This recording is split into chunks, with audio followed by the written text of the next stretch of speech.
Hii ni taarifa kuu halisi na sahihi.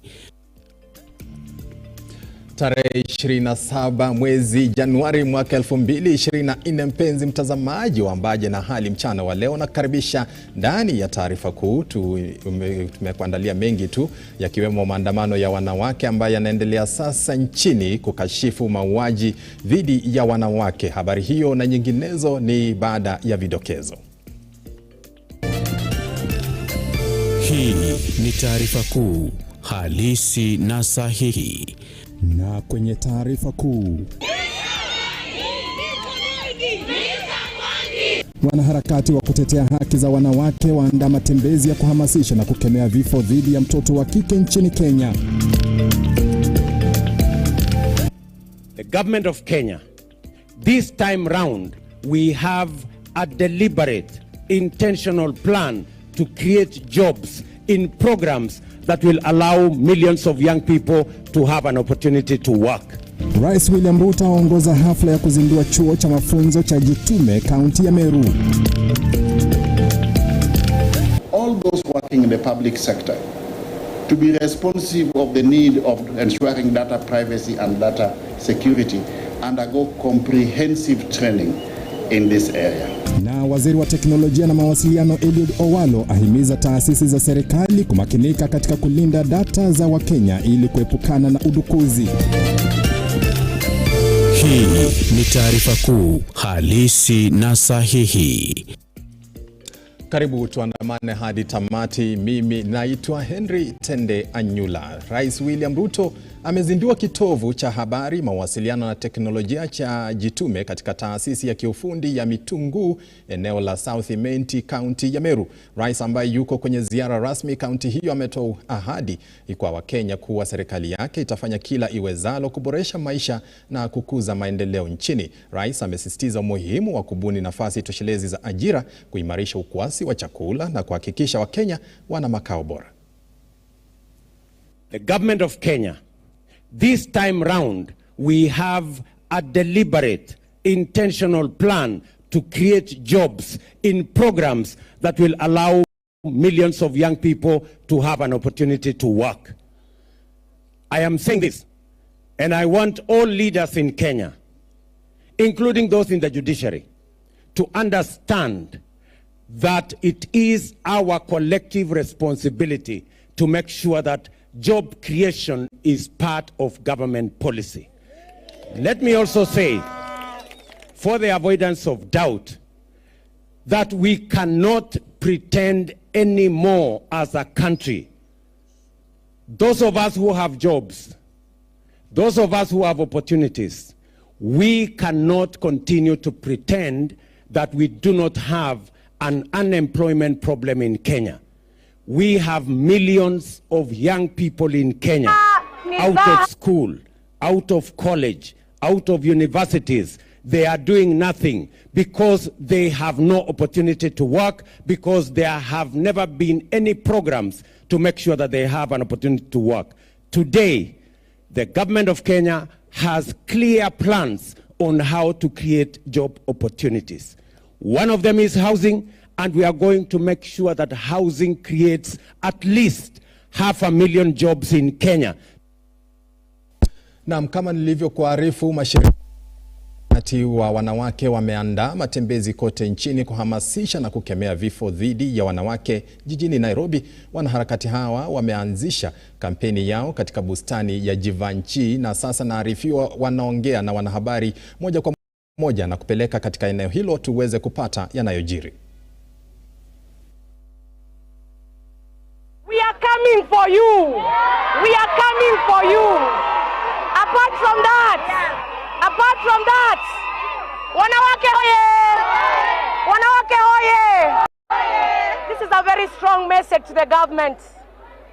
Just in case you're tired of your job, we have just begun. Just in case you're tired of counting our numbers, we have just begun. Just in case you're tired of us women, we have just begun. Just in case you don't want to work with us women, we have just begun. Just in case you don't want to take us seriously, we have just begun. Just in case you don't want to talk about how we are killed, we have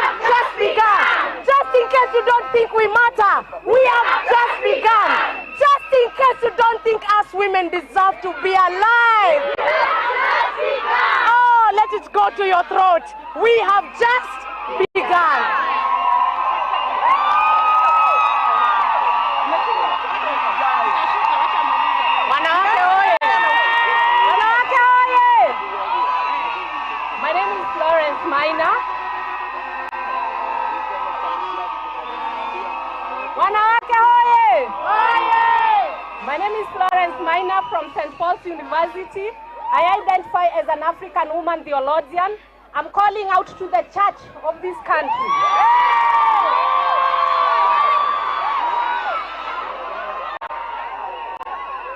Every time that there is moral decadency in this country, our church sometimes has been silent. We want to hear the voices of the bishops calling out the end of femicide in this country. We want the prophetic voice of the church, and we want to hear that women are created in the image and likeness of God. We want our women to be affirmed as having inherent lives, inherent rights to life.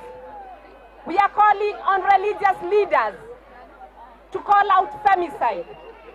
We are calling on the congregants, the Christian faith, the Muslim faith, and all the other faithful adherents of different religions.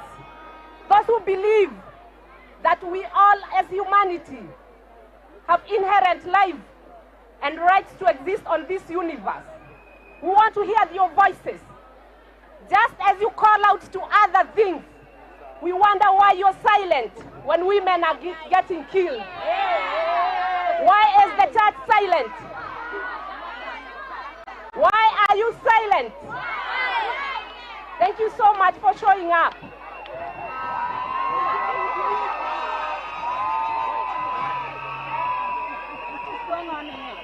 Viva women, viva! Viva! Viva women, viva! Viva! More power to women, more power! More power! My message is to the president. The moment you voiced out Kenya as a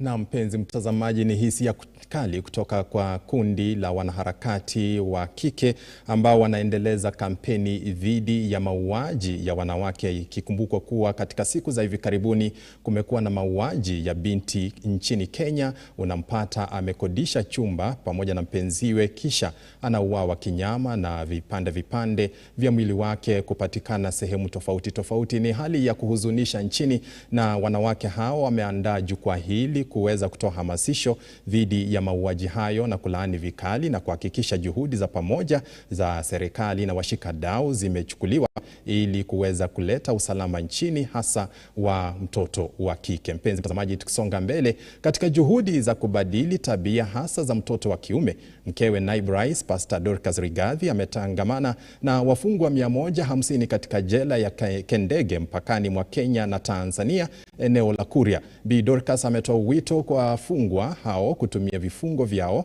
kama nafasi ya kujirudi na kubadili mienendo na tabia, hasa watakapomaliza vifungo vyao. Mkewe naibu rais Bi Dorcas aanda kikao hicho na kusema kamwe hatalegeza kamba hadi pale wote wabadili mienendo. Kwa hivyo hakuna mtu hawezi ingia kwa jela, na hakuna hawezi hawezi kosa. Na kama vile mama amesema, wengi wetu hata wako na uniform hapa, na wale kama Mungu ndiye yeye alikuwa men in blue, wote wakekuwa hapa ndani. Kwa sababu Mungu anaona yale binadamu hao. Kwa hivyo saa ingine wewe ndio ulifanya vibaya sana kwenda kufanya tu na kupeleka kule mbele, unashikwa na ndani. Lakini naongea na my boys who are outside. Na nimesikia vile ndugu zenu wakiwa jela wanataabika, kutaka watoke waende waweze kuendeleza maisha yao, kwa sababu hawa ni baba ya watu, wana bibi, wana watoto, na bahati mbaya wamejipata hapa.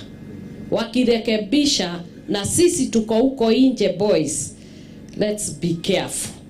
Na sio maboys peke yake, hata wanawake wako na shida. Nimeona mama ako hapa, he's also taking care of my girls pande ingine.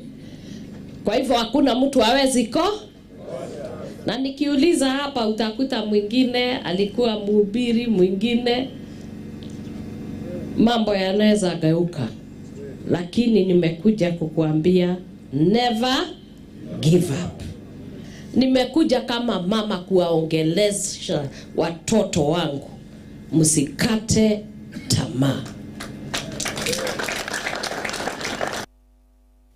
Na tusonge mbele, ambapo teknolojia inapoendelea kuimarika na changamoto za kidijitali kuongezeka, serikali inazidisha juhudi zake kuhifadhi data za kibinafsi na kudumisha haki ya usiri. Waziri wa masuala ya teknolojia na mawasiliano Eliud Owalo, akizungumza katika mkutano wa ulinzi wa data eneo la Kisumu, amehimiza taasisi za serikali kuchukua jukumu kubwa katika kulinda data za kibinafsi zinapotekeleza majukumu yao ya kila siku. The Office of the Data Protection Commissioner has undertaken a national awareness programs, and indeed we will continue to sensitize Kenyans from all facets of life on the integral necessity of ensuring that any data that comes into our positions remains private and secure.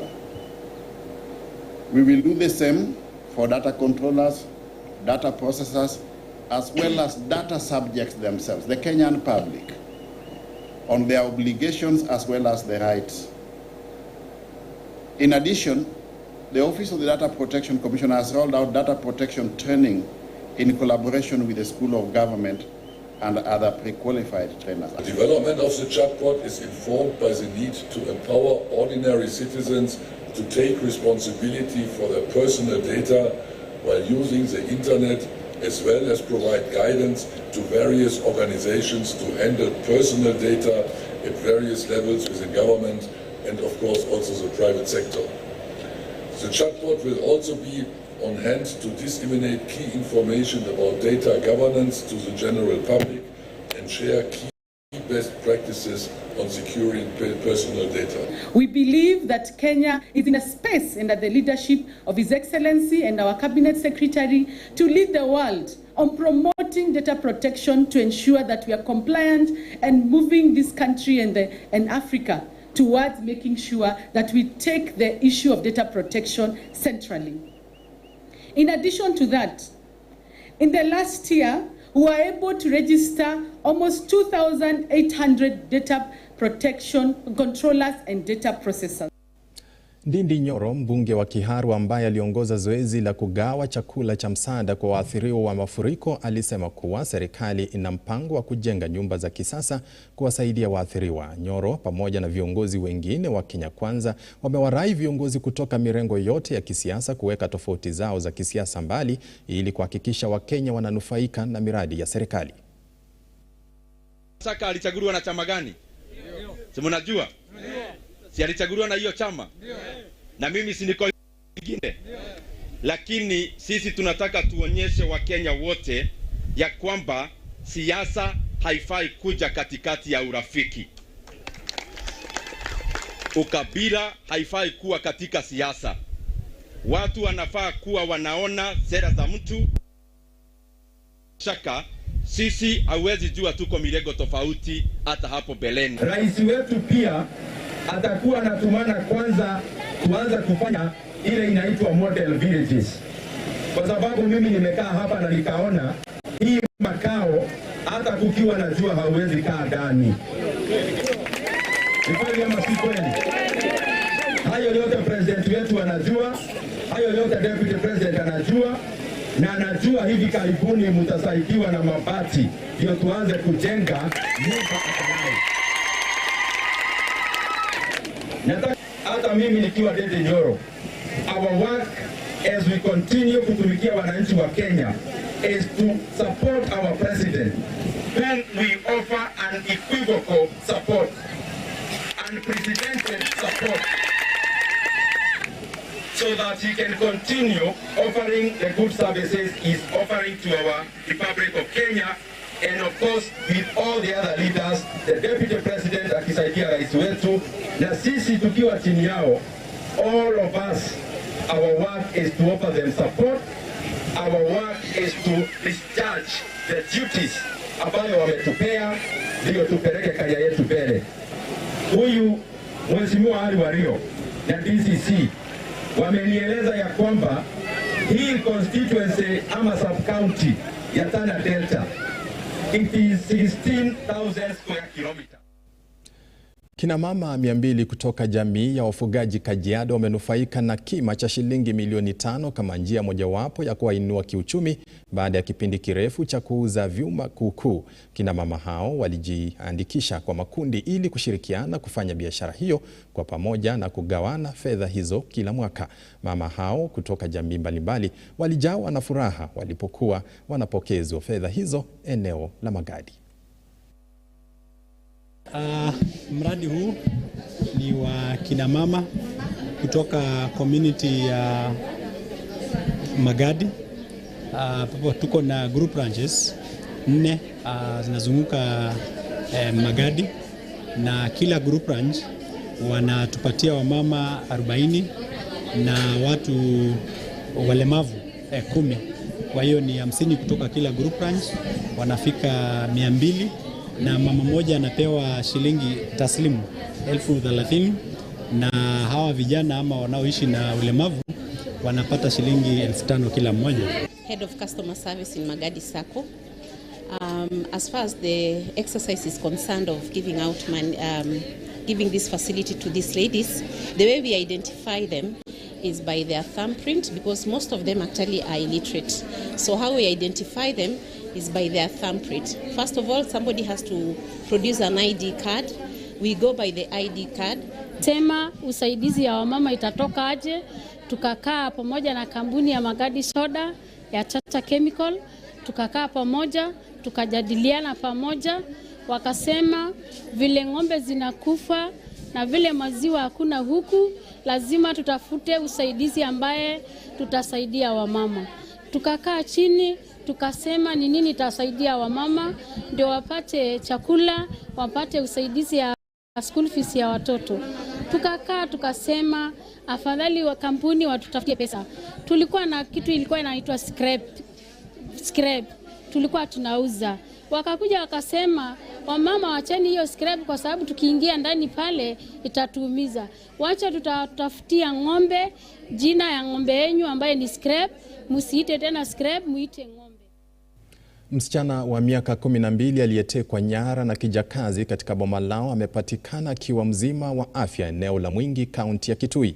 Juhudi za pamoja za maafisa wa polisi, wazazi na kwa usaidizi wa aliyekuwa gavana wa Nairobi Mike Mbuvi Sonko zilifanikisha kupatikana kwa msichana huyo. Ilikuwa furaha ya aina yake wakati mama ya mtoto huyo, Nancy Wanjiru, kukutana na mwanawe. Kijakazi aliyekuwa amemteka nyara alikuwa ndio ameajiriwa katika boma hilo kabla ya kutekeleza tukio hilo. Tumekuja hapa kwa sababu kuna watu walitusubua jana wakituambia Joy amepatikana Kilifi, na ikawa ni kutudanganya, wanatudanganya. Kwa hivyo tukaraukia hapa. Tulipokuja hapa, wakati tunaongea sasa tutafanya namna gani, nikaweza kupigiwa simu na nikaambiwa Joy amepatikana Kitui, na huyo mama nikamwambia naweza kuongea na yeye. Nikaongea na yeye na nikasikia ni yeye. Ndio sasa nikapewa gari, tukatoka na marafiki na familia na CID, na tukaenda na tukakuta Joy ni kweli ako hapo. Nashukuru sana kwa community ya Gikomba kwa kunipa nafasi ya kuangalia CCTV zao, na pia nashukuru ni kwa sababu ya wale ambao wote wamejitolea kwa maombi. Tunashukuru sana, maombi yametushikilia. Pia nashukuru ni kwa sababu ya watu wote ambao wamesimama pamoja na sisi. Ilikuwa ni wakati mgumu sana. Ilikuwa ni stress. Pia nashukuru ni kwa sababu ya mheshimiwa alimejitolea, amenisupport sana kutafuta mtoto wetu. Hata ametufuata mpaka mahali tumepata mtoto huko Kitui. Tumekuwa na yeye Kitui, tuko naye hapa, na tunasema Mungu ambariki sana, na mtu yeyote ambaye alihusika, yule mdogo mkubwa, yote tunashukuru sana. Mungu awabariki, na yote zaidi ya yote ni kumshukuru Mungu kwa sababu huu ni muujiza. Wacha ile muujiza mingine, lakini huu ndio muujiza mkubwa. Kupata mtoto mahali ametolewa Nairobi, amepelekwa Kitui, mahali sijafikiria. Naam, tunashukuru Mungu kwa kupatikana kwa msichana huyo. Mpenzi mtazamaji, tukisonga mbele, Wizara ya Kilimo imetangaza mipango ya kuongeza ekari chini ya uzalishaji wa mpunga kutoka ekari 674,000 za sasa hadi ekari milioni 1 ili kupunguza uagizaji wa mpunga ambao umefikia 80%. Aidha, wizara hiyo imehakikisha kushughulikia suala la mbegu zilizoidhinishwa, mitambo ya kusaga na masoko tayari kwa wakulima. We are here today as the State Department of Irrigation to validate our plan of ensuring this country is going to have zero imports by 2032. Currently, we are importing we are producing 234 metric tons, and we're importing 700,000 metric tons. But we have a plan to ensure by 2027 we have an additional, we bring the rice production to 440,000 metric tons, and by 2032 we bring the rice production to actually 1.1 metric tons. Then also, as a change, we are also looking at the broader picture. We intend to increase the acreage and irrigation from the current 664,000 to 1 million acres. And for us to be able to do that, we need to understand what value chain is required in which area. The ministry and the government can address issues to do with tea marketing, tea production, and the quality of tea. We have also addressed issues to do with rice in terms of production, in terms of volumes, to reduce on importation of rice, which currently we are importing 80% of our rice. Food in this country. Talk about tea, there is rice, there is cotton, there is edible oil, there is coffee, there is sugarcane. So those are the key value chain we are addressing.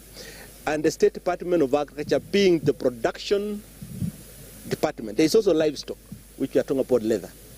Being the production arm in terms of agriculture, is just to come up with, we have come up with a blueprint to try as much as possible to integrate all these activities which are cutting across others. In each county we are identifying each of the commodities that can be processed, so that we also encourage farmers through the Ministry of Agriculture to produce more raw materials so that we are able to meet demand. Because when you put up a factory, you must make sure that there's enough raw materials. We have a surplus like maize, like rice. There's quite a surplus in terms of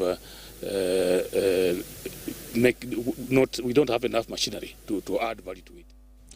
Shirika la IFAD linapanga kuwekeza dola milioni 250 kwa mpango wa miaka 8 kwa lengo la kuwawezesha jamii katika kaunti 10 kutumia rasilimali za nchi. Na mradi huo unalenga kuimarisha usalama wa chakula, lishe bora na kipato kwa jamii vijijini, na vilevile kupanda miti bilioni 15 ili kuongeza eneo la misitu hadi 30%.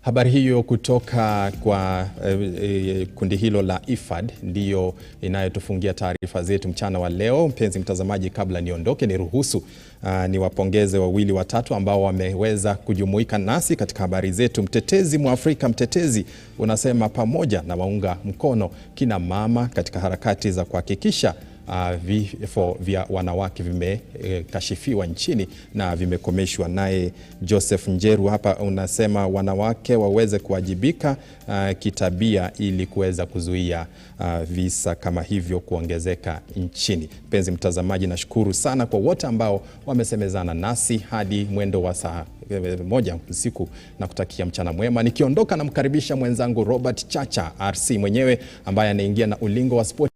Atakueleza mengi kuhusiana na kipute cha AFCON pamoja na michezo mingine humu nchini na katika rupa za kimataifa. Tukutane mwendo wa saa 1 jioni.